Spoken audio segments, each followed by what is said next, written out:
Acorn TV is your new home for obsession-worthy mysteries, with captivating series from around the world. Indulge in gripping dramas and suspenseful thrillers, from cozy to calculated, from misdeeds to murder. Binge classics, new titles, and exclusive originals with Acorn TV. Stream anywhere, anytime, always ad-free. Visit acorn.tv for a 30-day free trial with promo code ACORN30. Acorn TV. Great TV solved.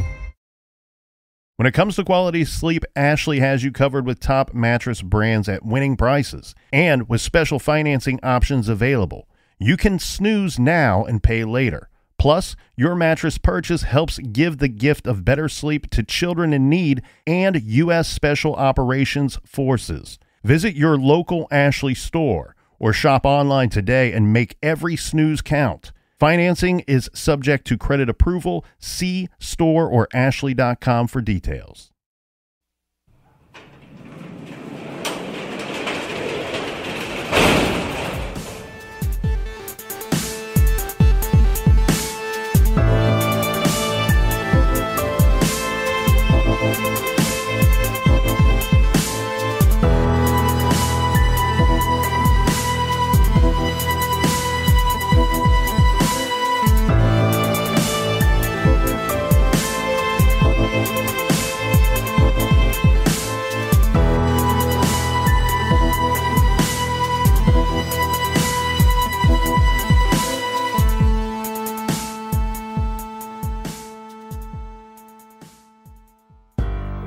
Welcome to True Crime Garage. Wherever you are, whatever you are doing, thanks for listening. I'm your host, Nick, and with me, as always, is a guy. He's got his Colt 45, his 2 zigzags, and True Crime Garage is all he needs.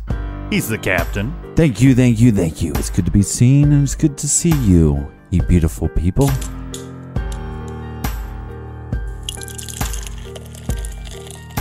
Tonight we are drinking Hop Circle ISA. That's India Sessions Ale. I like this one. I'm going to give it 4 1/4 bottle caps out of 5. Hop Circle is brewed by the good people at Red Brick Brewing Company in beautiful Atlanta, Georgia. Hop Circle is brought to us by some of our good garage friends. Big shout out to Casey in Dodgeville, Wisconsin. FYI, in case you missed it or fell asleep, the Buckeyes did beat the Badgers in OT. Also, we have Leland in Eddyville, Kentucky. Christy in Redondo Beach, California. Christy says thanks to us because we've transformed her commute into a mobile crime garage. We also have Christina in Macon, Georgia, and Jessica in Beaverton, Oregon, who says this round is on her. And if you would like to buy us a round for next week's show, go to truecrimegarage.com and click on the donate button. We like your jam. And for everything True Crime Garage, go to truecrimegarage.com. You can also follow us on social media, Instagram, Facebook, Twitter, Snapchat, all that crazy stuff. I did a behind-the-scenes little vlog this week about making the trailers, so you can check that out on Instagram at True Crime Garage.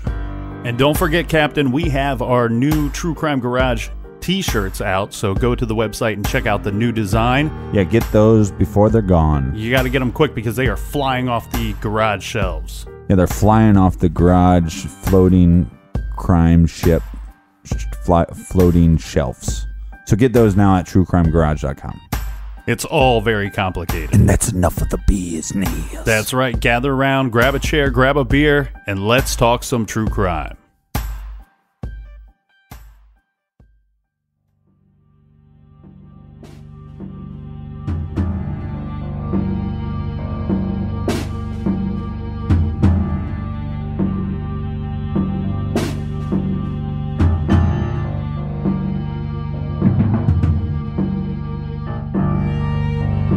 This is True Crime Garage. And this is the case of the Atlanta child murders.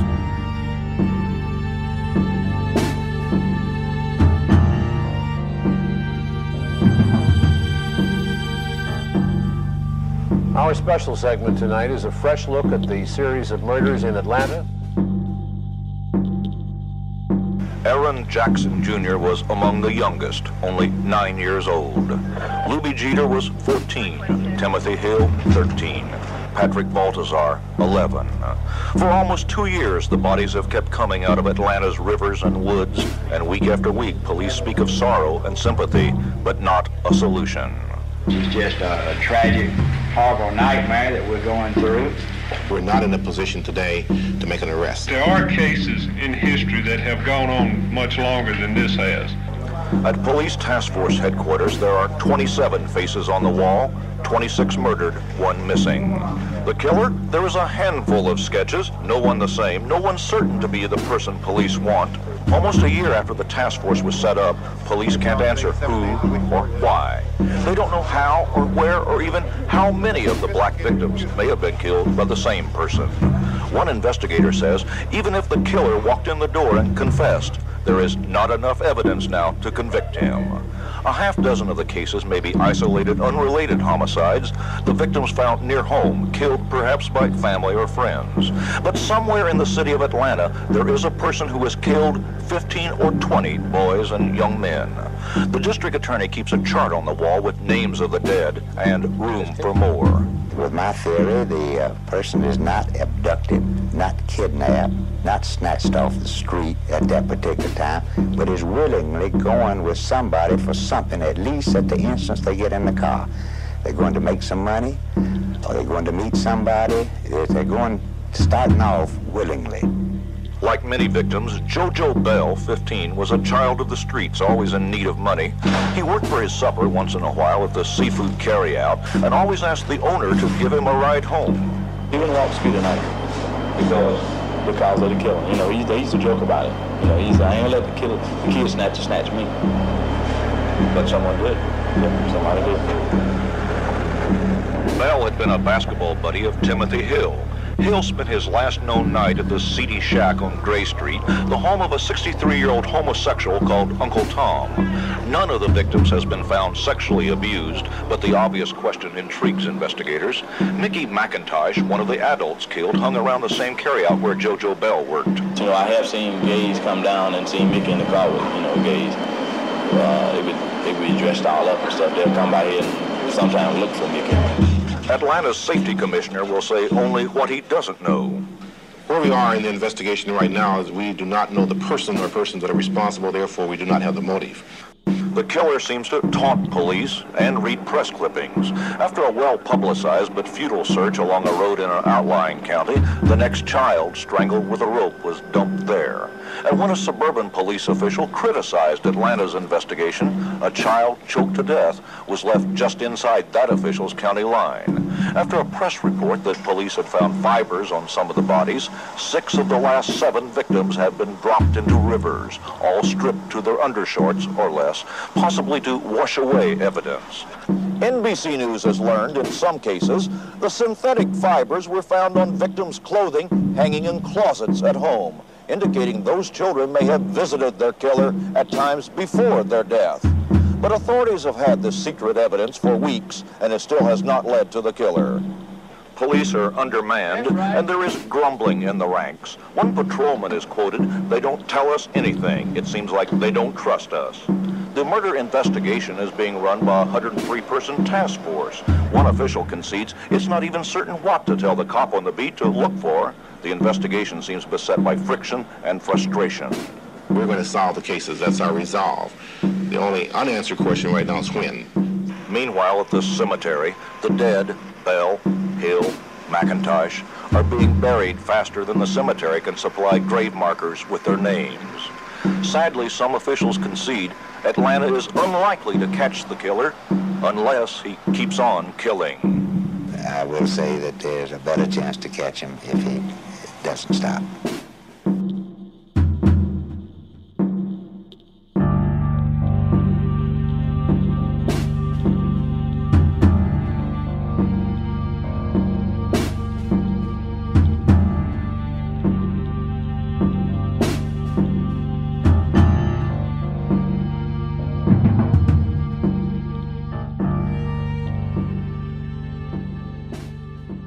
Tonight we are talking about the Atlanta child murders. This is a series of murders that took place in the great city of Atlanta, Georgia. Way back in 1979 was when the first victim was found and it carried all the way until 1981. It spanned about 2 years.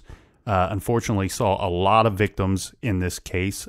Some, there's some debate on if all of the victims belong in this case or if they're actually individual cases. But depending on the source that you check out, you could see a number as high as 28 victims. This was a case that gripped the city of Atlanta in fear. There were curfews. There was everything that they could do to try to apprehend this killer and to stop the killings. Yeah, there was a special task force set up by the police department. So there was and then the FBI was involved. And also they set up this thing called the Guardian Angels, which was a volunteer group, mainly of like older teens and males in their 20s. And they were kind of known as like the rougher kids, but these kids were then taken to the streets trying to get any information, leads, some way of identifying a suspect. Well, because they had a lot of, sketches made of, when somebody thought they saw a suspect but we're talking about, one would be a black man, one would be a white man, one would be a Mexican man.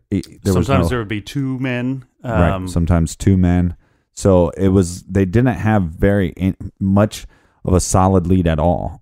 Well, and on top of that too here, the citizens forming their own task force, the reason that this happens is that they start to not believe in their own police force at some point. At some point, the victim number gets to be so high that they don't think that the police can solve this. Some of the people thought maybe the police did not want to solve this, and we'll get into that more as we get into this case. Yeah, and we also there was rumors that the people that they thought were suspects possibly were wearing police uniforms. And so I think that's why these task forces were set up by the communities. The first victim that is attributed to this case is Edward Hope Smith. He was a 14-year-old boy who was last seen July 20th, 1979. He was leaving a skating rink. He was found 8 days later at Niskey Lake Drive, and the cause of his death was a .22 caliber shotgun to the upper back. Remarkably, on the same day, police investigators found the body of Alfred Evans, a 13-year-old boy who was last seen July 25th. Alfred was last known to have been walking to a theater. Alfred Evans, his cause of death was listed as undetermined. Unfortunately, and I'm a little uncertain as to why or to the particulars of this, but Alfred's body would remain unidentified for about 14 months, and this, of course, certainly does not help the investigation. Through March of 1980, 4 more children disappeared, this further complicating the investigation. The first was Milton Harvey, age 14. He was last seen September 4th, 1979. He disappeared. He was out running an errand. He was going to the bank for his mother.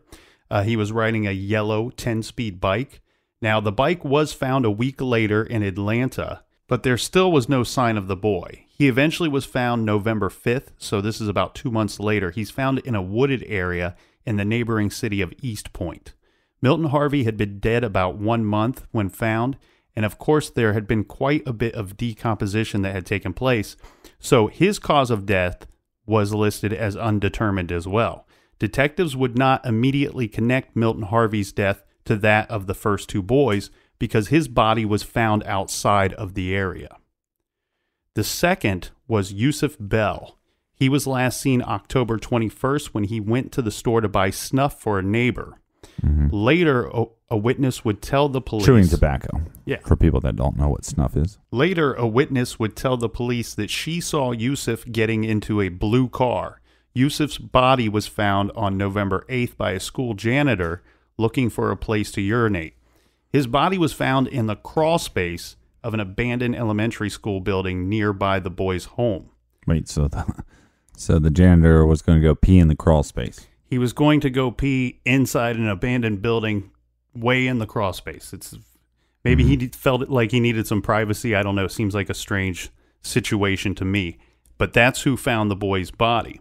Now, keep in mind, this abandoned elementary school building was near the boy's home. And because the boy's body was found indoors and not outside in wooded areas like the earlier found victims, his case was not immediately connected to the others as well. Yeah.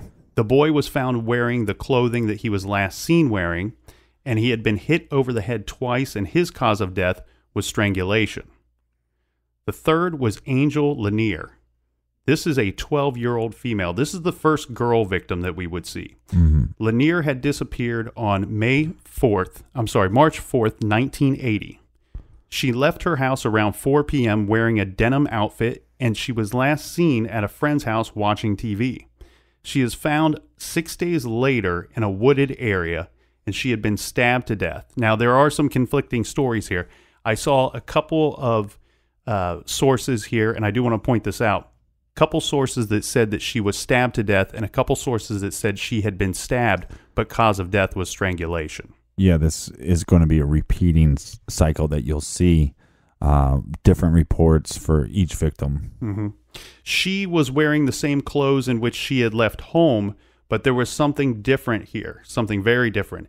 A pair of white panties had been stuffed in her mouth, and her hands were bound with electrical tape. Yeah, and they believe that those panties did not belong to her. Correct. They were not hers. So this is March 10th, 1980.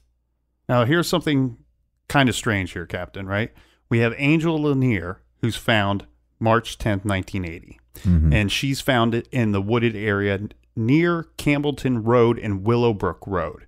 So about a year later, the body of Jeffrey Lamar Mathis is found in the same location. But the crazy thing here is Mathis disappeared on March 11th. This is just one day after they found the body of Lanier. So, he took the girl, he dumps her in a location, and then she's found, and the very next day, he's out abducting another victim. And they would find this victim in the same area. So whomever did this takes two victims within a week of one another and dumps the bodies in the same location. Now, I have to wonder how long until he returned to the site of where he left Angel's body, and then he's back there again dumping another body. And this is right after the police were there. This is taunting. It's no doubt in my mind that the killer, he felt like he could not be caught, and that his armor was so strong that they would never catch up to him. Mm-hmm. So Jeffrey Mathis was an 11-year-old boy. He disappeared when he went to run an errand for his mother. He was wearing gray jogging pants, brown shoes, and a white and green shirt. A girl said that she had seen Jeffrey get into a car with a light-skinned man and a dark-skinned man. So here we go. The first report of seeing two possible killers or abductors.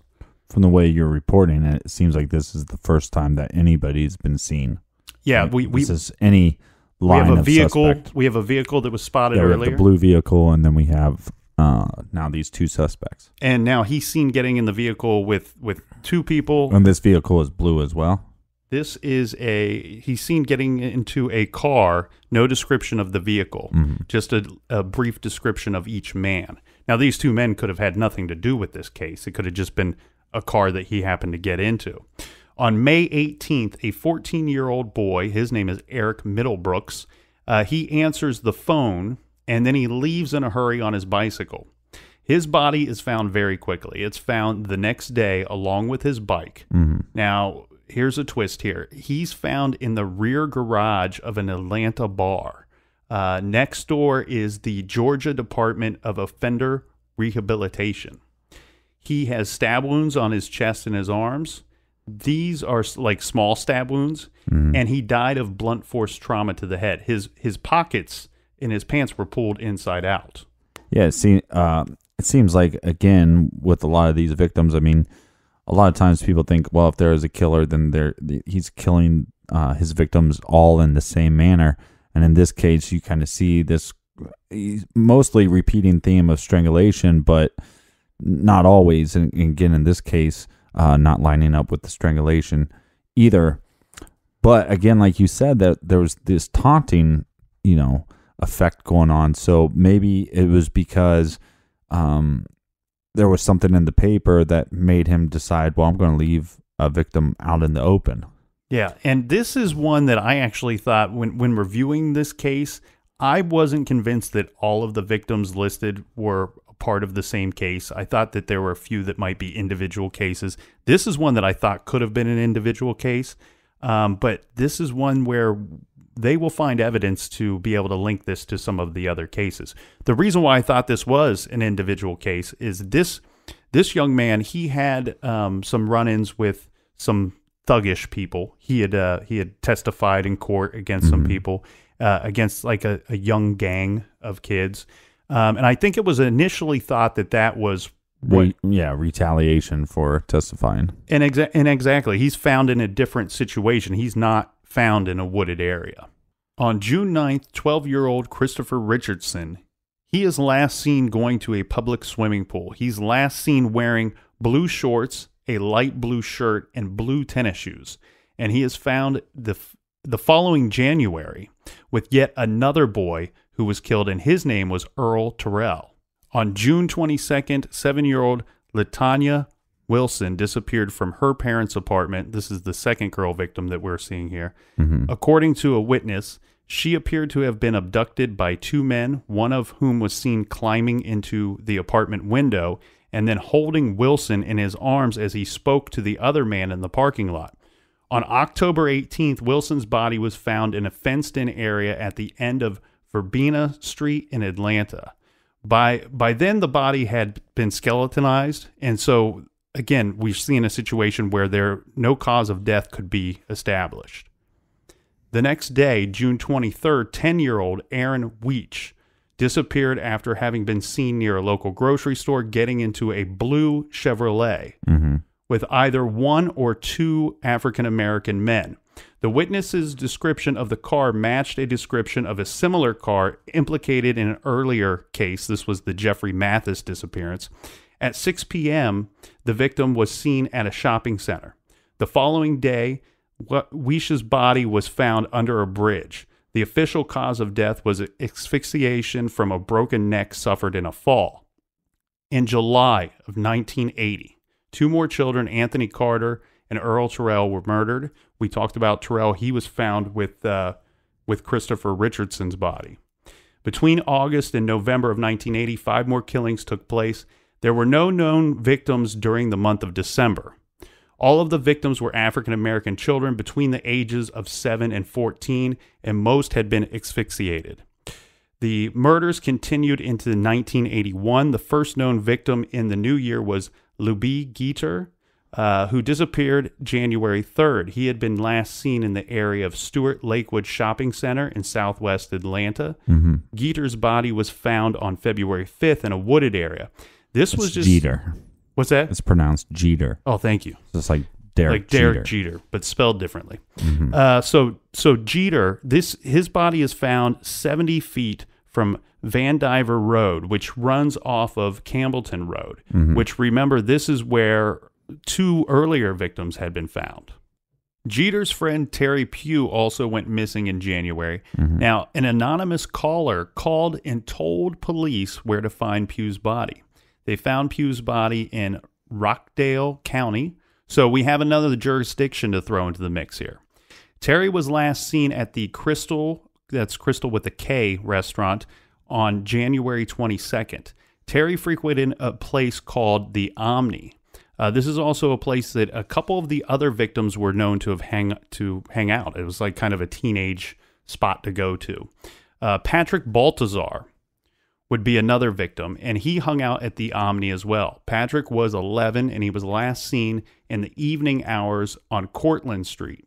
This was February 6th, and his body was found February 14th behind the Corporate Square Office Park. This is in DeKalb County. Did I say that right? Yeah, I think that's correct. That's pretty close. But again, another if not, jurisdiction. Enjoy the hate mail. Yeah. He was found fully clothed, although his clothing was unbuttoned, and the cause of his death was asphyxiation due to ligature. In February of 1981, an Atlanta newspaper ran an article stating that matching fibers were found on 2 of the victims' bodies.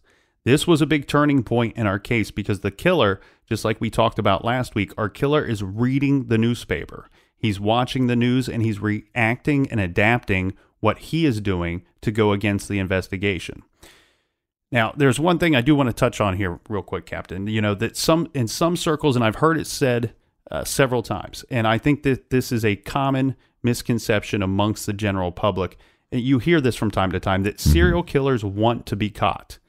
Maybe not on the surface, but somewhere deep down inside that they want to be caught, and that is why they end up getting caught in the end. So here's the thing. He's adapting, right? So go ahead and believe that they want to be caught if that makes you feel safer. But the absolute truth is no, they don't want to be caught. The majority of them do not want to be caught. There have been a few. There's one, and don't ask me his name right now, but what's his name? There's one serial killer I can remember that turned himself in.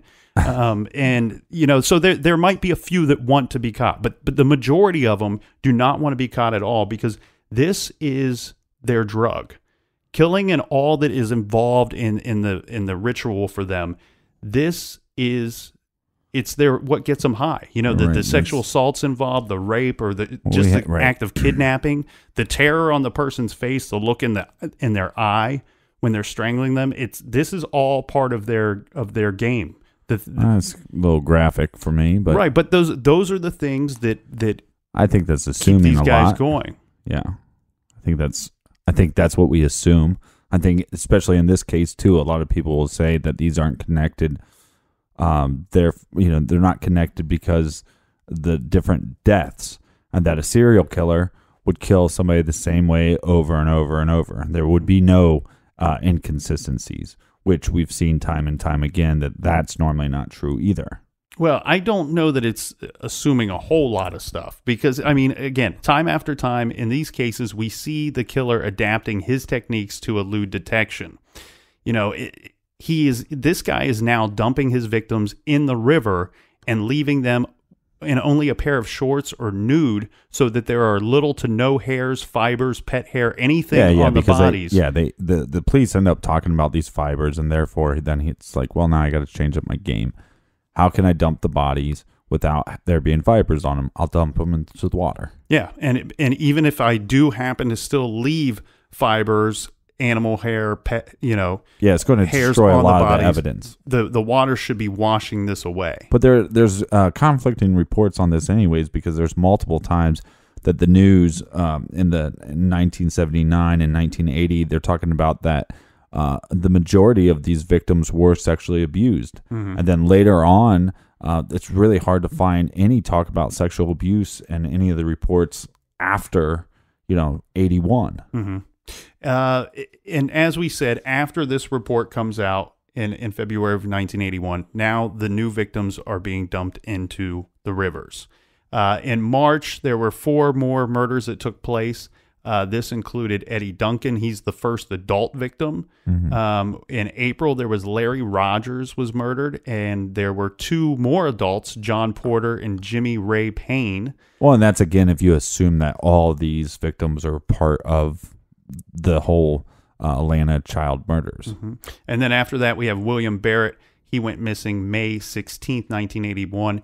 His body was found close to his home. And this is the last victim added to... the last victim added to this list that I'm aware of is Nathaniel Carter, who was 27 years old. So we're seeing all kinds of different activity here, right? If we're to believe that they're all connected. And it's a really tough thing to go through because there are so many victims in such a short amount of time. If we assume that all 28 are connected, depending on what report you're going with, that's 28 victims that they find within a 2-year period. It becomes this crazy list.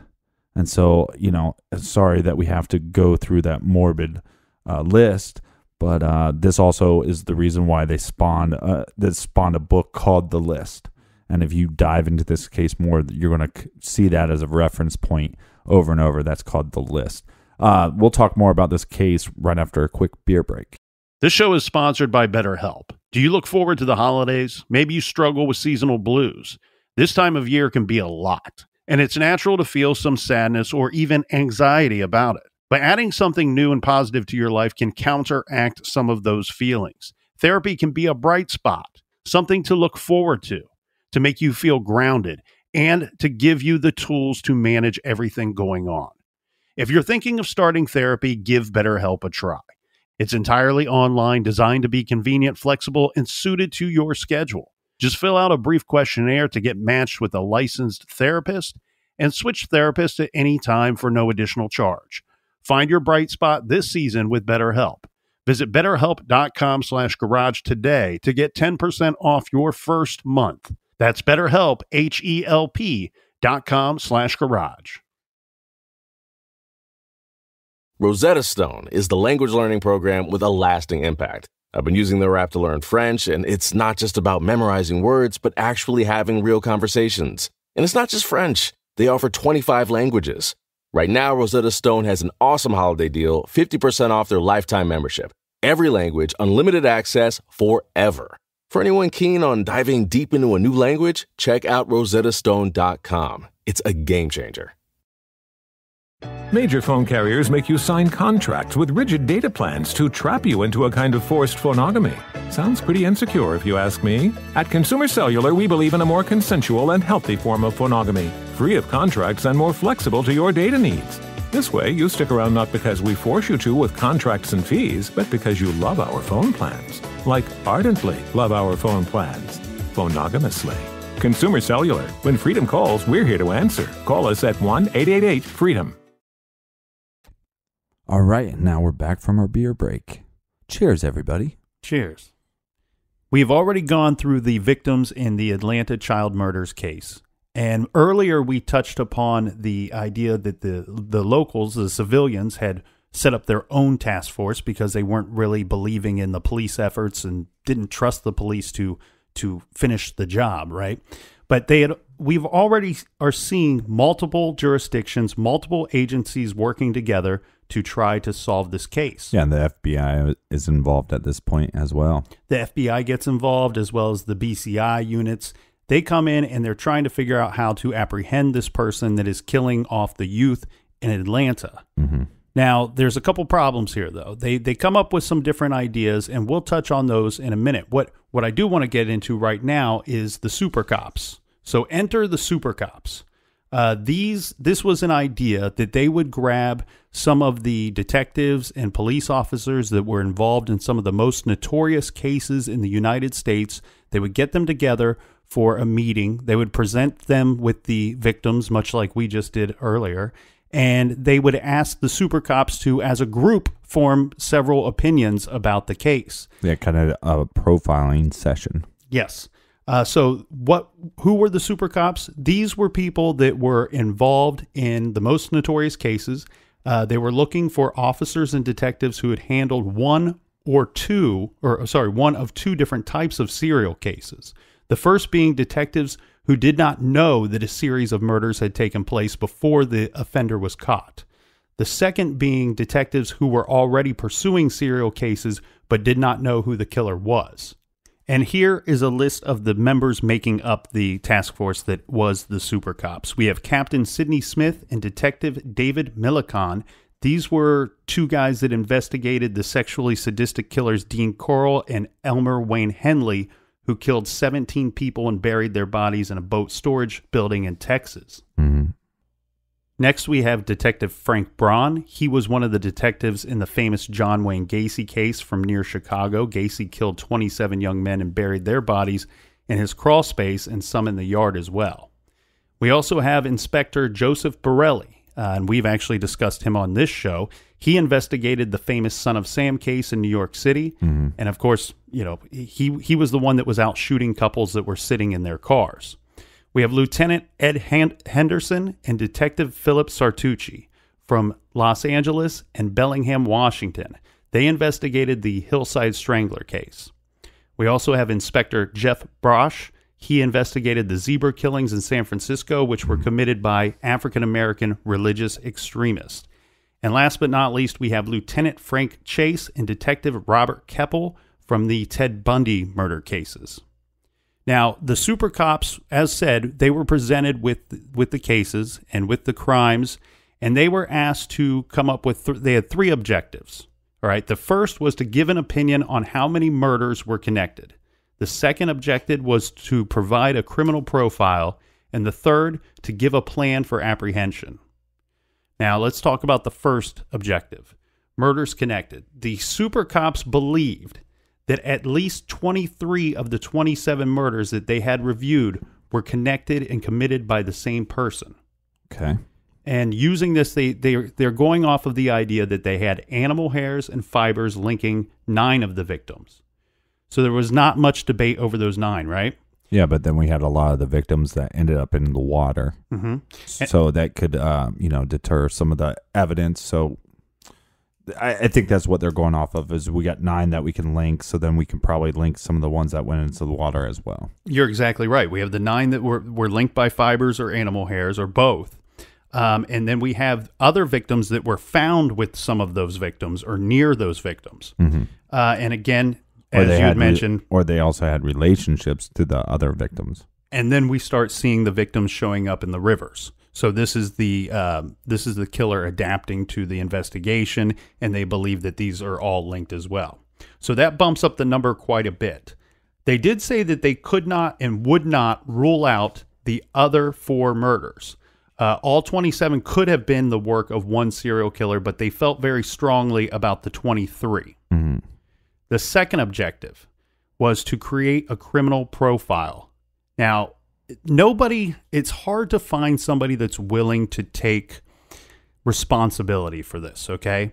There was a theory going out there in the beginning of this case, and it was going on until these super cops got involved.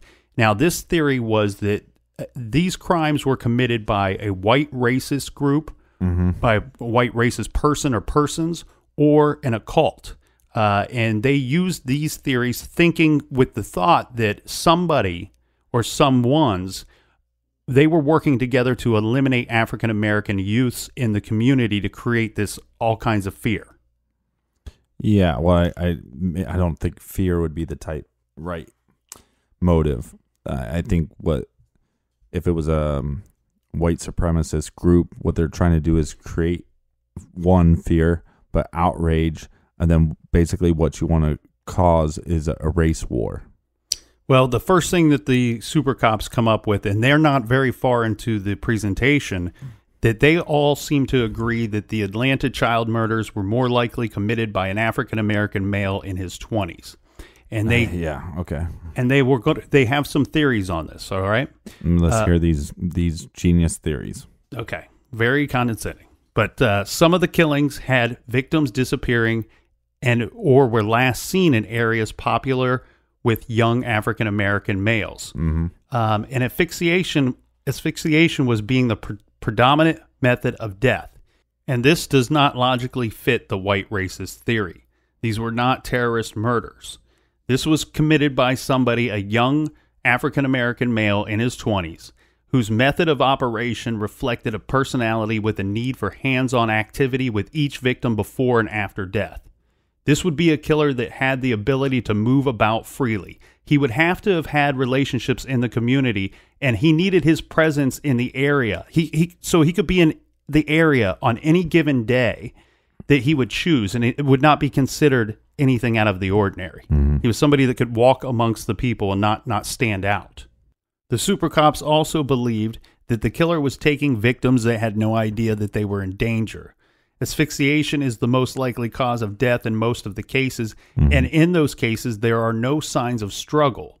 This most likely points out that the killer was strangling them by surprise, or they were drowsy. He was doing something to so they would let their guard down, and that he'd be able to surprise them and overtake them. Wouldn't they have a toxicology report? That was the first thing that the super cops asked of the Atlanta Police Department, that they wanted to see if there were toxicology reports done on the victims. Mm-hmm. They were not provided with this. The super cops did stick with this theory, though. They were saying that it was most likely that he was using drugs or alcohol to induce this drowsiness, and that he could quickly... And what we hear from the one, I believe he's a detective, in the trailer is he says that he believes that these victims are going with the suspect willingly. Mm-hmm. So there is no struggle. There's no hey, get in the car, I got a gun. So again, going with the super cop theory. Yeah, and then once that they were drugged or drowsy, that he could then quickly suffocate the children or the victims. And one thing that they're pointing out here is just like that other detective said that you just spoke about, that for somebody to be able to do this, for a killer to be able to do this, this would mean he would have had to have patience and a plan. And it meant that the killer would have spent considerable time with each victim from the initial point of contact to the induction of the state of drowsiness and then to the eventual murder. To accomplish all of this meant that the killer was deceptive and that the victims trusted him.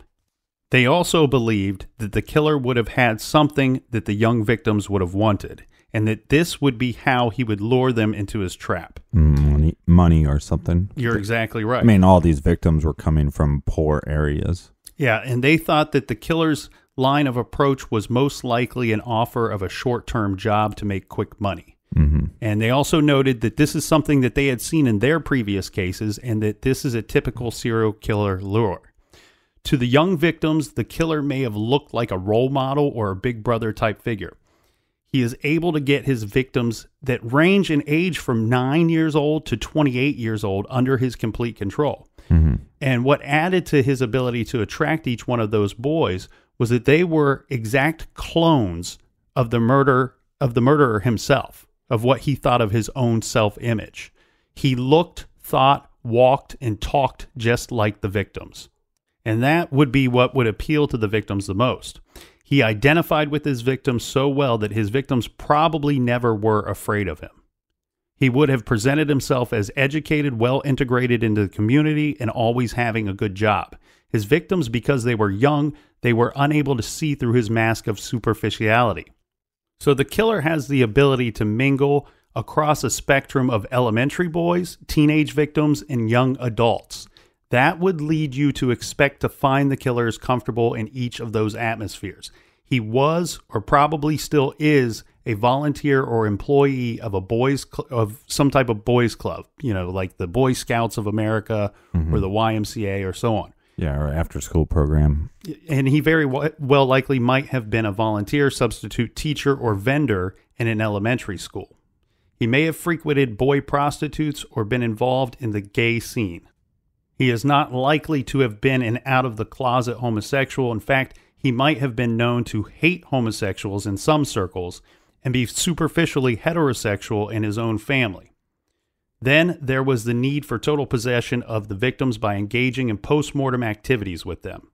He had a sex drive that embraced necrophiliac tendencies and a willingness to spend considerable amount of time with the victims after their death. And he was also leaving the victims nude or close to nude and posing them in sexually degrading manner. As the police began to look more and more inept, this gave him a feeling of superiority. He wanted the police to feel psychologically like he really felt, helpless and controlled. They also knew that the killer was very aware of the environment and sensitive to the nature of the police pursuit and clever enough to modify his methods of movement and the people that he preyed on. Again, we talk about the changing of victim dump sites from mainly land to rivers was the response to the publicity of his crimes. This also shows his ability to monitor the police investigation through public resources. How the police tracked him mainly with what they were doing with the bodies. They were examining the remains and they're looking for these similar fibers, and this was very, very important to him. And then he chose to leave the victims in rivers, and this would diminish these chances greatly. He did not want to get caught ever. The killer was engaging in post-mortem activities with the victim, should have led investigators to check out individuals who had worked, no matter how briefly, in the death services field, or were applicants for places like funeral homes or the medical examiner's office.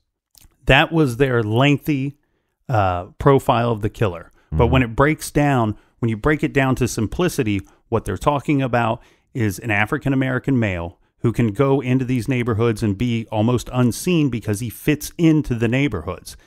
People don't expect to, a white racist person could stand out and might be more noticeable if there's children getting into his vehicle. But they want to point out that his race and his age, and they also talk about some of the things of his personality. They talk about he could be a volunteer, somebody that would work with children or work inside of communities, somebody that would be trusted, someone that the victims would go along with willingly and not ever suspect that they're in danger. Now, I think this is a fantastic profile, but of course, I've been able to see it through the eyes of somebody that's seen the case solved. Now, at the time, the local police decided that they did not want to release this profile. They wanted to keep this to themselves. Whether they believed the profile or not, I don't know. But what they did continue to do is allow the public to believe that it was a white racist person or white racist group or the occult that was involved in these child killings. Their third objective was to come up with a plan for apprehension. Now, we do have to give credit to the Atlanta police force because they already had a plan that they decided that they wanted to run it by the super cops to see if the super cops agreed with this plan and if they thought that it would work. The reason being it was going to be a very expensive plan to execute. Now, their plan was they now know that the killer wants to dump the bodies in the rivers. Well, they have two rivers to be concerned with. They have the South River and the Chattahoochee River. Yep. So they have bridges that they want to monitor. And they want to monitor these bridges around the clock because they believe if they can catch the person red-handed on the bridge with the body in his car or leaving the bridge after a body is dumped, then they've got their guy, right? Or possibly start to deter him from dumping the bodies into the river.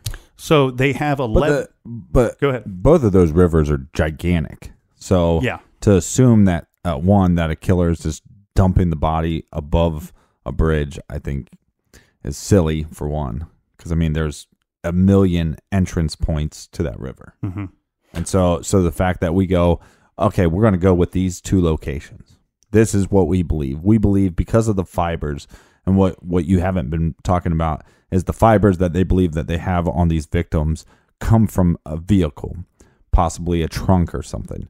So that's why the Atlanta cops want to hone in on these bridges, but I still think it's asinine because why would you stop on these major roads, on these major bridges to dump off a body? It doesn't make a lot of sense to me. Well, what their plan's going to entail is that they have 11 bridges that they want to monitor. And they estimate that each one of these bridges, it's going to take about 5 persons to monitor these bridges because they need to put one person on each end of the bridge to record who goes on and who leaves. They also need somebody in the middle of the bridge or below the bridge to monitor the water to see if there's a splash noise heard. This would be the killer dropping the body into the water. Right. They also needed 2 persons to send out nets because if they need to prove that it's a body that was dumped, that it wasn't just somebody throwing a brick into the river. So what their plan was as soon as a splash was heard, that officer or patrolman, he would then make a call out to the persons with nets. They would deploy the nets, and then the persons on each end of the bridge would be responsible for monitoring and recording who the person was that left the bridge or had most recently arrived on the bridge. And the reason why this is going to be so expensive, we talked about 5 officers per bridge, 11 bridges, and now you're talking about guys working in 8-hour shifts so they can watch these bridges around the clock. Now, what is the math on that? That's like 165 guys just for a 24-hour shift to monitor 11 bridges. To me, this is not the best use of tax dollars. That's a good thought, too, because you don't know how many days in a row are you going to have to monitor these bridges. It could go on for days or weeks, and we saw at one point in this case that there was a month or so without even with no victims. Right. But they do catch a break. This is during a stakeout of the bridges on May 22nd, 1981. One of the officers hears a splash beneath a bridge. Another officer notes that a white 1970 Chevrolet station wagon had turned around and drove back across the bridge. After going up to the bridge, it stopped, turned around, and came back. 2 police officers later then stopped this station wagon. This would be about a half a mile from the bridge. The driver turns out to be 23-year-old Wayne Williams. Now, they stop him. They question him. Where are you going? What are you doing? He claims that he has an appointment for an audition. He is a music promoter and a photographer. Kind of like a talent scout. Yeah, basically. And he's got an audition with a girl named Cheryl Johnson. She was trying to be a singer, and Williams claimed that she had lived in a nearby town, but police could not find any record of this person or the actual appointment. Yeah, he also claims that he didn't turn around on the bridge. He claims that he turned around. He actually went across the bridge and then actually further down turned around. They claim he turned around on the bridge. He claimed that never happened. 2 days later, on May 24th, the nude body of Nathaniel Carter, who was 27 years old, he's one of the victims that we spoke about earlier, was found floating down the river. This was about a few miles from the bridge where the police had heard the splash and had seen the suspicious vehicle and stopped Williams. But here's where it starts getting pretty muddy. It's because there's actually four eyewitnesses, maybe more eyewitnesses, that believe that they saw Nathaniel alive the day after they stopped Williams on the bridge. So this would be on May 23rd. Williams is stopped on the 22nd. Right. So basically this would make their suspicion null and void because he never dumped this body on that day. The other issue with this, and this is where it gets more muddy, is they believe they don't know how long Nathaniel was in the water. And it could have been up to 2 weeks based on the evidence that they found. They couldn't tell. Maybe he's been in the water for a few days, maybe a few weeks. Mm-hmm. And so now you get these very crazy opposing accounts, because if people did see him alive, well, then Williams is not your guy. But also, if they did see him alive, then how is it not clear how long he was in the water? Because he would have only been in the water 2 days at that point. Right.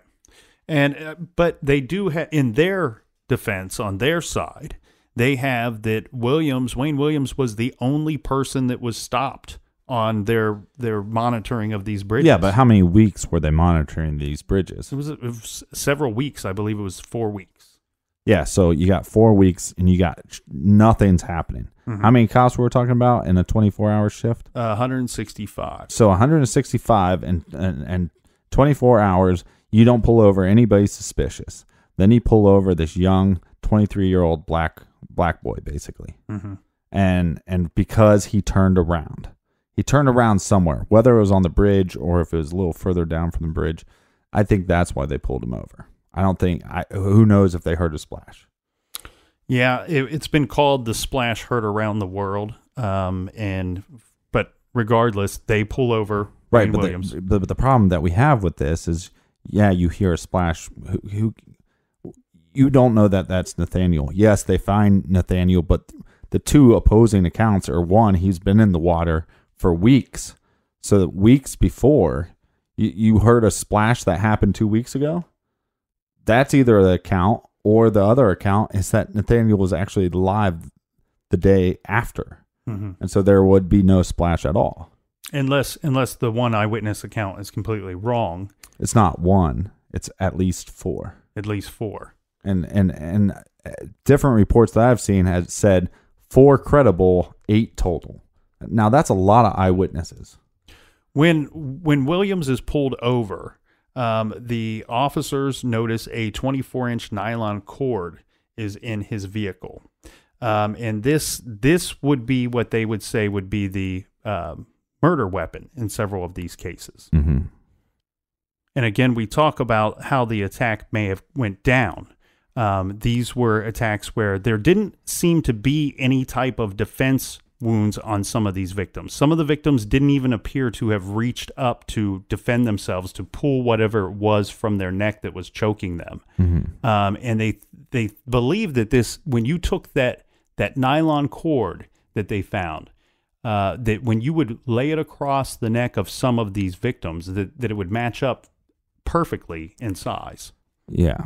Now, I don't know the science on that. I don't know what changes with the neck after death occurs. Yeah, but then when they go to trial, they don't bring this up as the murder weapon. Yeah, and another thing... Because when they go to trial, they basically say, we do not have the murder weapon. Yeah, and the other thing that makes Williams look bad, but again, something that they cannot use in court, is that he does fail a polygraph examination. Now we have to circle back to. Well, okay. First of all, he's a music promoter, so we know he's lying. It's kind of like a lawyer, right? How do you know they're lying? Their mouths are moving. Their lips are moving. Yeah, so I think it's the same thing. The other problem too is that these profiles, these super cops, as you call them, they say that the perpetrator would be having, killing these victims and taking them places, and these victims would have to go back to Williams' house. Now, one would think so. Right, and the only fiber that matches is this carpet fiber. Correct. That could be in thousands of houses, but therefore it's either a transfer. Williams is transferring this carpet from Williams onto the victim, or the victim ends up in Williams' house. Now, how is it likely Williams' mother is what? She's a teacher, and what's his father?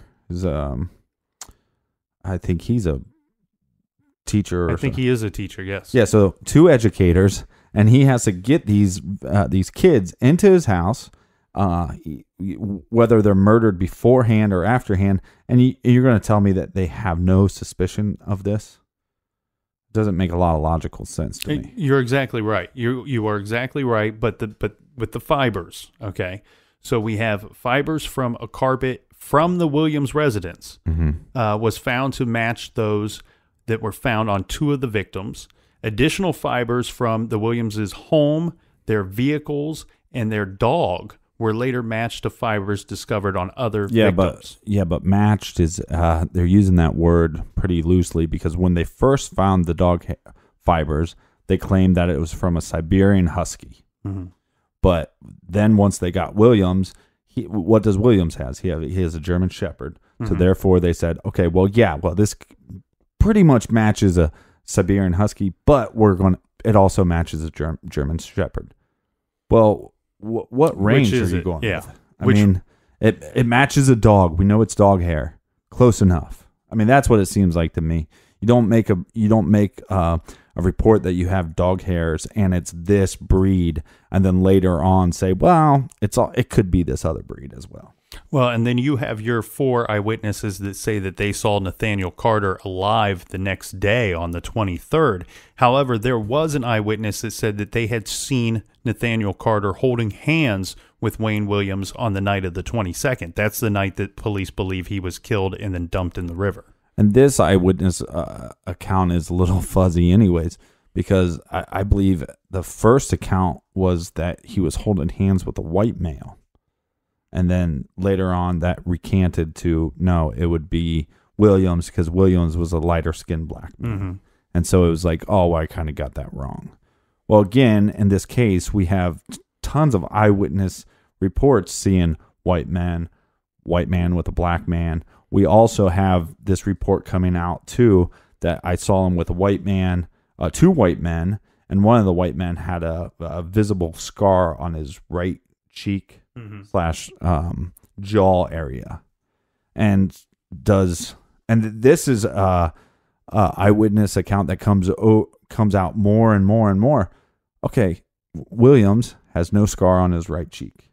So are these people just misidentifying everything? But I thought he had some type of birthmark on his right cheek.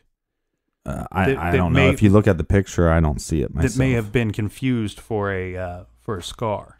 It should be pointed out the vehicle that he's pulled over the night of when they believe that Williams was dumping the body was actually his parents' vehicle.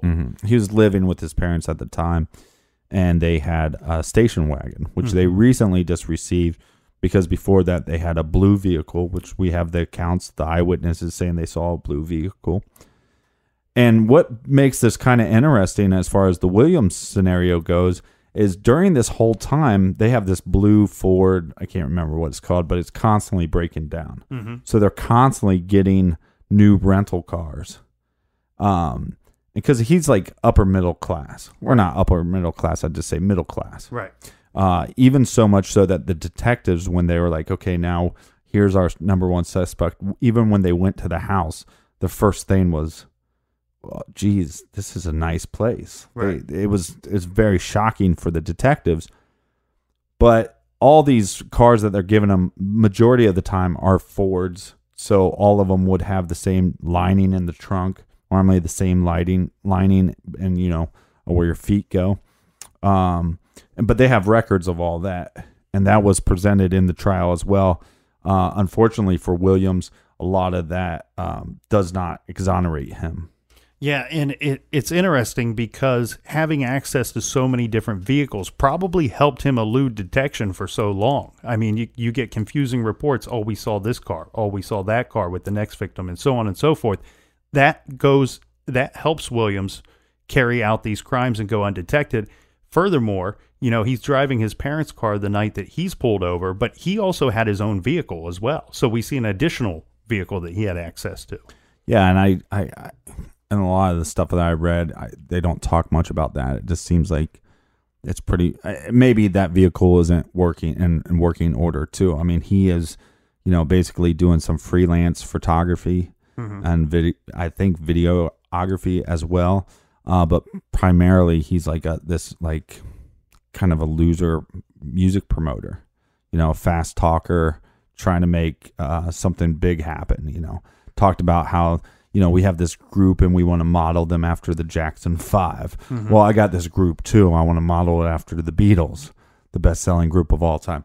So he's kind of a fast talker. Well, speaking of the music promoter, one thing that they noticed after the case, okay, this was after the fact, they noticed that on several telephone poles around where kids were last seen or had gone missing from, there was a sign posted on some of these telephone poles, and it read, I'm going to read it just as it reads, okay? The sign said, "Can you sing or play an instrument? If you are between 11 and 21, male or female, and you would like to become a professional entertainer, you can apply for positions with professional recording acts. No experience is necessary. Training is provided, all interviews private and free. For more information, call between 3 p.m. and 7 p.m.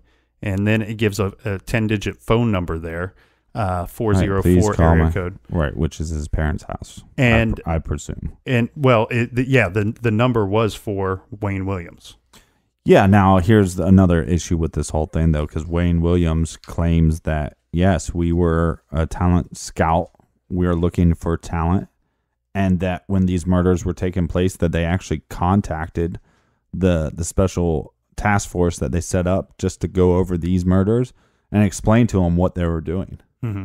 So again, that's something that wasn't brought up on trial either. Yeah, it is strange though how much and I'm not saying that he's guilty because he matches the profile presented by the super cops, but it is strange how much he does match that profile, right? I mean, he's the right age, he's the right race. He has the right involvement in the community. Some of his freelance work as a photographer was taking school pictures, so he was familiar with those environments and that age group of kids. And then the other thing they said, with the possible offer of a short-term job for quick money, we see these signs posted on the telephone poles where it's offering, if you want to get involved and become a musician or an entertainer, a professional entertainer, call me at this number. Yeah, the problem I have with it is, again, the number he's using to have them call is his parents' number, both being educators themselves. And I just don't think that, I'm sure there's a lot of teachers that by the end of the year, they're tired of their brat students, but nobody's going to stand by while you're going to let your son murder these kids. Right. So that doesn't make a lot of sense to me. And also, you hire these super cops, and they just so happen to come up with a profile that it's a young black male. And this fits a better narrative for him. Because if it is a racist white guy or a racist white group, then we got a whole nother issue. Right? Well, of course. But I believe that's what the community wanted it to be in the end. And that's why you saw the uprising of these civilian groups that were coming up with their own task force. I got to give my hat is off to the super cops. I believe that they were on to something, and I believe that in the end, the right guy was apprehended. Now, how many of these cases was he involved in? I can't say. Well, technically, so what happened is he went to trial. They they convicted him of 2 of the murders. Two of the adult murders. Yeah, none of them being children. And 0, there were, I mean, they didn't have the murder weapon. I mean, almost little to no evidence at all. He gets tried for those. He's sentenced to 2 life terms in prison. And then what they do with the other cases, they just close them. Yeah, they closed the majority, if not all of the cases, and attributed all the crimes to Wayne Williams. But we do have to address the elephant in the room, right, Captain? One doesn't have to look very far to see. You can see and hear and read multiple interviews with Wayne Williams where he's proclaiming his innocence to this very day. Yeah, and normally this is something that happens by a lot of suspects in murder cases. This one's a little different, though, because in 1986, Spin Magazine runs an article. Mm-hmm. In 1985, they get a tip from the group Guardian Angels. This is a group that was pretty successful. They would take citizens of normally urban areas. They'd be walking the streets, getting information, and basically keeping street crime down to a minimum. They contact Spin Magazine saying, hey, by the way, we have some information for you. The prosecutors got it wrong. We think that these murders, or at least majority of these murders, were racially related, and they were done by the Ku Klux Klan. Mm-hmm. So Spin Magazine wants to know more about this. They set Barry Michael Cooper, which did the first published story on crack cocaine, and Bob Keating, and he did a story on the Live Aid scandal. They go down to Atlanta and they investigate these claims. Now, the tip was that the Georgia Bureau of Investigation was actually, at the time that they were looking into Williams, or before Williams, they had this parallel investigation. So you had the child murders happening, but there was a parallel investigation into the Klan being involved, not in all the murders, but being involved in one murder with a small town boy. And if that was true, they believed that one murder connected them to another 14. Mm-hmm. So where does this all come from? It comes from informants. The first informant would talk about his relationship with Charles T. Sanders. Charles T. Sanders was a known Klansman. He was connected with the New Order of the Ku Klux Klan. One day, this informant, his name was B.J. Jones, was out with Charles Sanders, and Jeter, one of the boys that went missing, actually hit Sanders' car with a go-kart. This pissed off Sanders. He said, I am going to get that black bastard and I'm going to choke him to death with my, and I'm not going to say it. Didn't think much of it. The Charles Sanders also was running his mouth to this informant, this B.J. Jones, basically talking all this stuff about how, they're killing these children. He wanted to recruit him into the Klan because Jones had some experience with bombs and explosives. He just thought that Sanders was just running off of the mouth. Well, once Jeter came up missing, this B.J. Jones then submits this stuff to the police, saying, look, I was with him the day that his car was hit, and then he made these remarks the next time that we saw Jeter. And then Jeter shows up dead. Now, when Jeter shows up dead, his genitals are missing, his lower pelvic area, and both feet are also missing. Yeah, he was the boy that he would have been about 14 or 15 years old. He wouldn't have had a driver's license, so it makes sense that he was in a go-kart.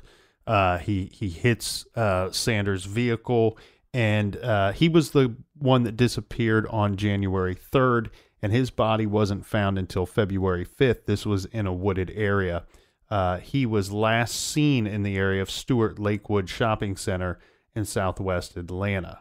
Right, and we have an eyewitness claiming that she saw Jeter get into a car with a tall white male with a scar on his face.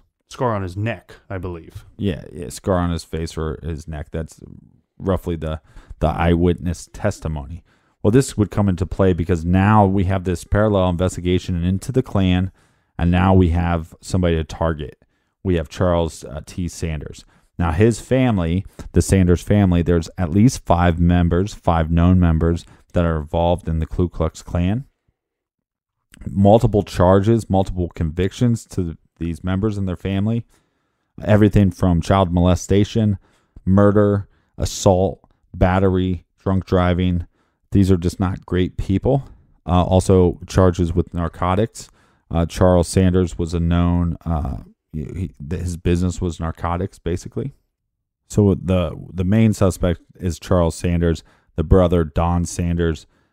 There's also, I believe, a Terry Sanders, and then we have Carlton Sanders. The Carlton Sanders is the dad. He's a tall white man. People would describe him a sunken jaw, but he has a scar on the right side of his neck. Carlton Sanders was charged with over 35 counts of child molestation. He was acquitted on those charges, but this family overall is just connected to some evil stuff. So you make threats to somebody saying that you're going to choke somebody to death, and then they end up dead by strangulation, but missing body parts. Yeah, and on top of that, as you said, the father matching the description roughly of what the one eyewitness says is the last person, he had seen. He or she had seen him getting into the vehicle with a person matching that description. Now, how does this tie them to any of the other victims? Well, remember, we had said that that Jeter, he had frequented a place called the Omni.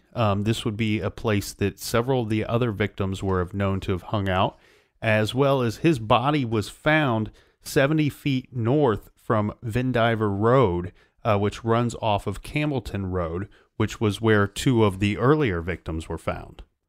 Another piece of evidence is that they have actually a tape-recorded phone conversation with Sanders talking about wanting to buy guns and grenades and things like that, because basically they were tapping his phone. And all this basically proves is the motive. If we kill these little black children and we can create a race war, and if that's their motive, well, we kind of know that that's their motive because they're also collecting weapons at the same point. Right, and not only collecting weapons, but he is urging and encouraging other Klan members to arm themselves and to create these arsenals and because he even says that if there were to be a race war, I believe he even puts a date on it and says that this will happen sometime in 1981. So you better gear up and be prepared because you're going to be involved in this. And one wonders if they were preparing to come forward and say, "Hey, we're responsible for these murders," or if they were prepared that they were going to get busted. So some odd things in the JoJo Bell case was that JoJo Bell runs in, tells his friend, "Hey, look, there was this white man and a black man. They wanted me to get in their car." He thought it was a little sketchy. He told his friend. He ended up leaving. That night, his friend saw him missing on the evening news. JoJo Bell's work, the Captain and Peg, I believe that's his work, or a place that he would do odd chores for a little bit of pay, or maybe even just dinner. They get a call the following evening, and the assistant manager answers the phone. And on the other line, it says, "This is JoJo, and they're about to kill me, and I'm about dead. And they're about to kill me. Jerry, they're about to kill me." Then the phone went dead. Now, again, in this report, he is stating they. Yeah. He's not saying he's saying they. And again, it doesn't go along with what the super cops were saying. They were saying that this would take somebody that had patience and had a plan, and that the victims most likely at no time would suspect that they were going to be in danger. And then 9 days after JoJo goes missing, Timothy Hill, JoJo's best friend, goes missing as well. They get another mysterious phone call to this Captain Peg restaurant. And this one is from a woman sounding white and somewhere maybe in her 30s. She says her man is dangerous. She says Jojo Bell was different from the other kids who had been murdered because she liked him. And she was trying to have him released. She said, do not call the police because if they did, that this person would kill her too. Now, she just says she's talking more singular. Her man is dangerous. And heck, for all we know, these could just be prank phone calls. But, you know, again, these are things in the trial of Wayne Williams that are not brought to light. At this point, the parallel investigation into the Ku Klux Klan or just members, especially the investigation into the Sanders family, it's full-blown, all-out wiretapping. And they have a conversation. Basically, what they're trying to do is find something that's a little more concrete. Mm-hmm. We know that they're buying weapons. We have this informant that said that he heard Charles Sanders, threaten this boy, Jeter, that ends up missing or went missing and then found dead. So they're ramping up this investigation. They get this phone call. I could read it to you all, but it's in the article, the spin article, if you want to check that out. I'll try to put a link or something in the show description. But basically, it's not Charles Sanders talking, it's Terry Sanders and Donald Sanders. Mm-hmm. And back and forth through this conversation, Donald Sanders basically, is trying to, what are you up to tonight? Oh, not much. Okay, well, I might swing by. Okay, well, I'll see you later. And then the one guy goes, you going to go look for another boy? And he's like, yeah, I'll go look around for another kid and scope out some areas. Now, this is very, to me, credible and very damaging to, again, is Wayne Williams responsible for all of them? I would say no, 100% certain. I believe he's not. Is he responsible for a couple of them? Possibly. I don't know. At this point, because this becomes so muddy and murky, it's like you don't know what to believe. What is up now and what is down? And I'm not really for sure. Robert Keppel, he was the author of the Riverman book. He was also a member of the Super Cop unit that we had talked about earlier. He was involved in the Ted Bundy investigation, later on in the Green River Killer investigation. But he was one of the super cops that they brought in to be involved in the three objectives that we talked about. You know, were all of these cases linked? Now, he did have a big complaint that he didn't care for when they were being presented their information. He did say that there was a lot lacking as far as the information that they were provided to determine if all of these cases were connected. They basically received a bit of a limited timeline with a victimology, talking about the deaths of each one of these victims. Well, we talked about the toxicology report not being submitted to them as well. Right. That was one of the things the super cops had asked about, was the toxicology, because they did believe that some of these or all of these victims may have been drugged or alcohol used on them. They couldn't prove that without having the toxicology results. And furthermore, actually, Robert Keppel believes that maybe the toxicology wouldn't have even been done on some of these cases. Furthermore, he goes on to say that in one of the cases, the one that I had brought up that I thought was probably not connected, but then the police later say, well, there's fibers that match some of these other victims. We had talked about the victim that was found in a garage with his pockets pulled out. Right. And one thing that Keppel had asked in this situation was, well, can we see?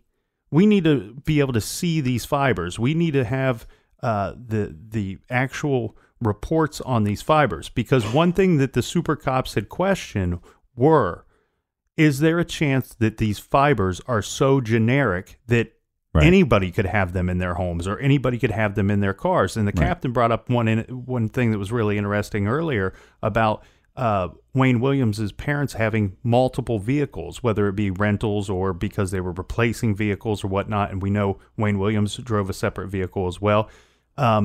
We're seeing all these fibers and they're saying that those are all linked, but we're also talking about multiple vehicles. Well, and also how are they linked? I mean, like everything with DNA or fiber analysis, it's always linked to a percentage. Oh, 1 out of 100. I mean, if you break down what the percentage is, if it's these fibers are found in 25% of the homes in Atlanta, well, now you've got this huge spectrum. But basically, the other conclusion too is that the vice president at the time pushes the prosecution, and Atlanta's police force pushes the prosecution, saying, if you're not going to rush this trial with Wayne Williams, we're going to replace you. And then the defense is thrown under the bus, because not only are we going to be tried for these 2 murders that Wayne Williams then gets found guilty of, but we're going to allow information into all these other deaths. So you're talking about thousands and thousands of pieces of evidence on a trial that's going to be rushed. So because of this spin article, it was reopened.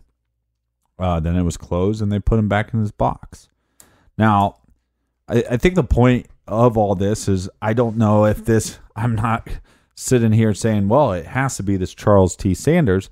But if you have this investigation, it seems like sometimes law enforcement, government, or whatever it is, they're not interested in the truth.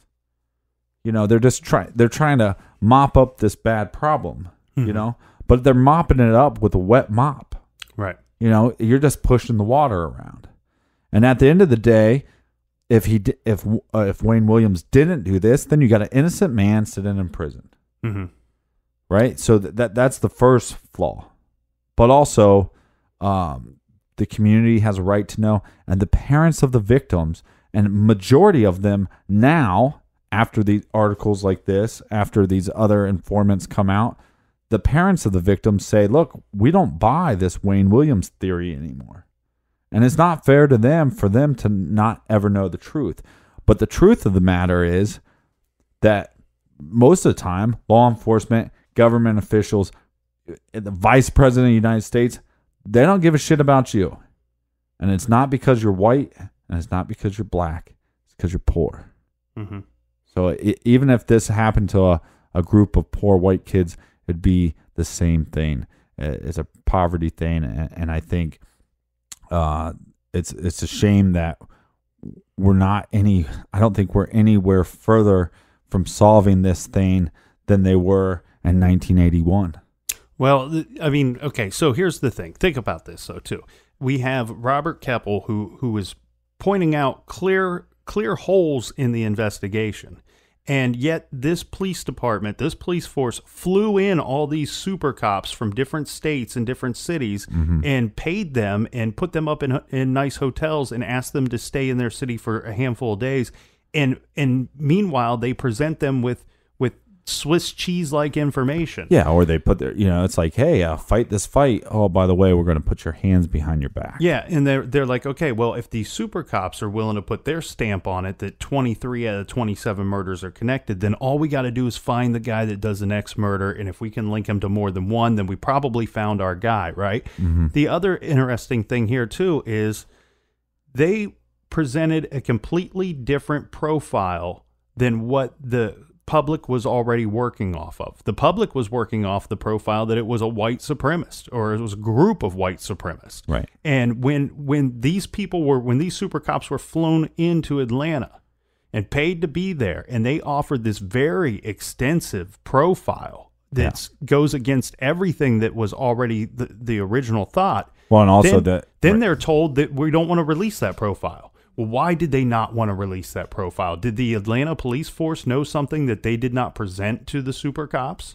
Right. Yeah. Well, that's the thing, is you can only present your profile of the evidence of what you are given.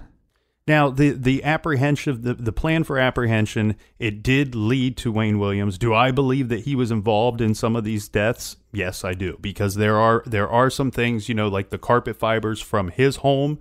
I think that those are going to be different than the fibers that we talk about from the vehicles. Well, it's very flimsy evidence at best, but the if you do dive into the fiber evidence, it is more likely it points into the direction of him, but that is on just a couple of them. Yeah. And then one of the victims, there was 2 human hairs found on them, and they have tested those since then, and they cannot rule out Wayne Williams on that one particular victim. Yeah, that one's weird, though, because they actually believed initially when they found that those 2 hairs were of a Caucasian male. Mm-hmm. But then they found out, well, actually, it's a very small percent that would also match with an African male. Right. And that very small percentage, like 2%. You're exactly right. It would rule out like 97 or 98% of African-American males. But Wayne Williams falls into that 2%. To that very small percentage. Right. Yes. It's a little more than 2%, but it's not 5%. Is it possible, though, that part of the reason that this case was so tough and that why we saw 28 victims, or that there were 2 killers working in a similar area, probably killing with 2 completely different MOs, but you would definitely think this would throw the police off. And the other thing that makes it hard to believe that Wayne Williams would have done all of this, we're talking about 27 or 28 victims. Super cops say maybe 23 of them. That's a lot of victims in like a 24-month time period. That's a lot of rapid action. I mean, you almost would be doing nothing other than killing and covering up the crimes, in certain situations. Well, and I think sometimes knowledge hurts you. I think most of the time knowledge helps you. I think in this case, it kind of hurts people because they do this thing where they go, oh, well, the killer must be reading the paper. The killer must be following what the cops are doing, because now the killer is throwing the bodies into the river. Mm-hmm. And there's a possibility, if they aren't linked, if less of them are linked, right? Maybe there's only 3 or 4 that are the same.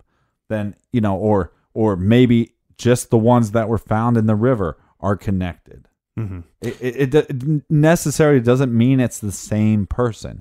And then just in this case with the whole the Ku Klux Klan connection, yes, you made these threats, and maybe Charles Sanders carried out these threats on one victim that just happened to know 3 or 4 of the other victims. Right. But it is very possible. Now, that's when you just get into this crazy world. But, so it's very possible that Wayne Williams is responsible for 2 of them. And then this Sanders guy is responsible for 1 or 2 of them. And then there's just somebody else.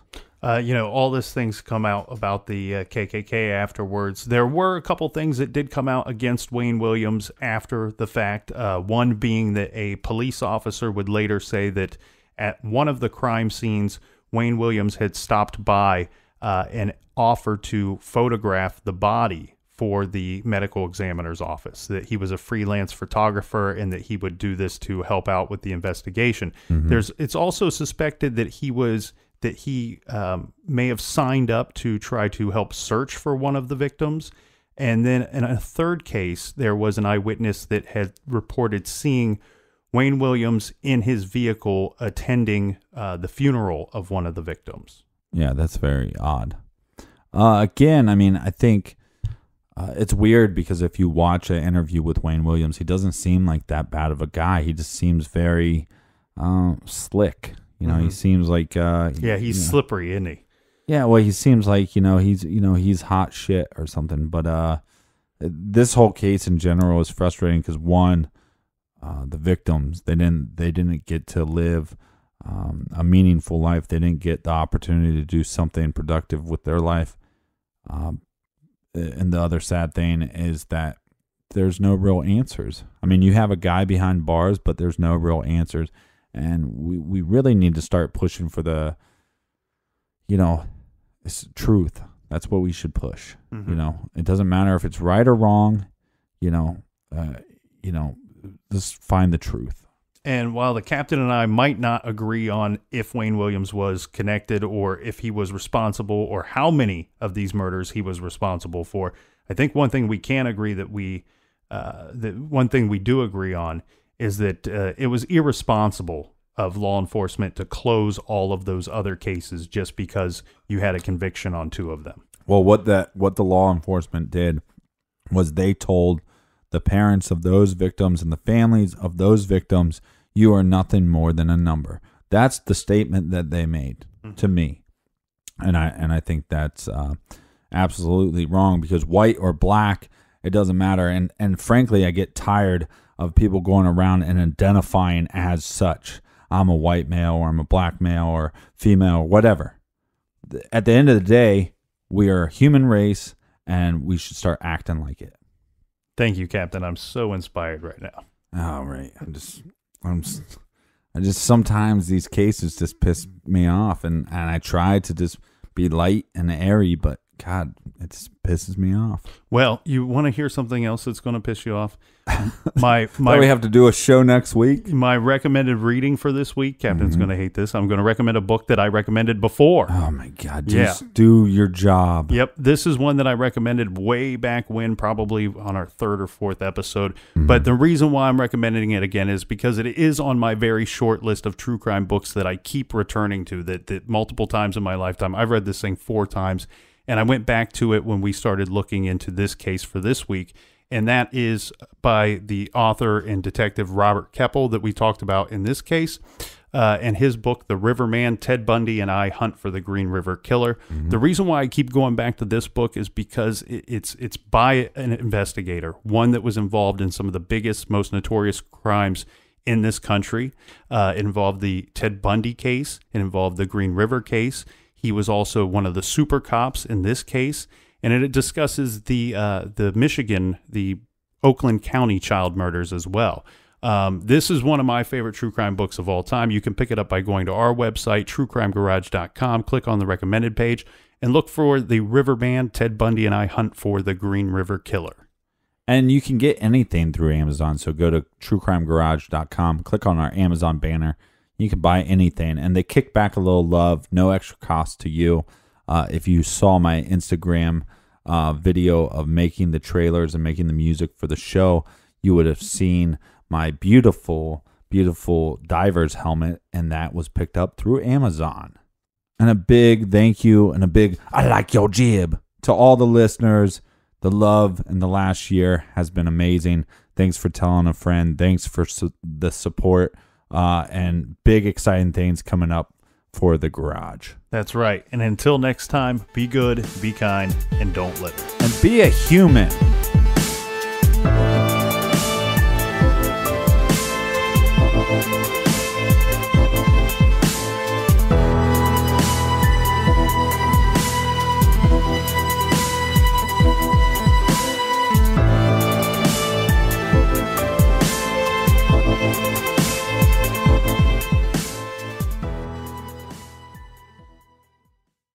Angie's List is now Angie, and we've heard a lot of theories about why. I thought it was an eco move. Fewer words, less paper. No, it was so you could say it faster. No, it's to be more iconic. Must be a tech thing. But those aren't quite right. It's because now you can compare upfront prices, book a service instantly, and even get your project handled from start to finish. Sounds easy. It is, and it makes us so much more than just a list. Get started at Angie.com. That's ANGI, or download the app today.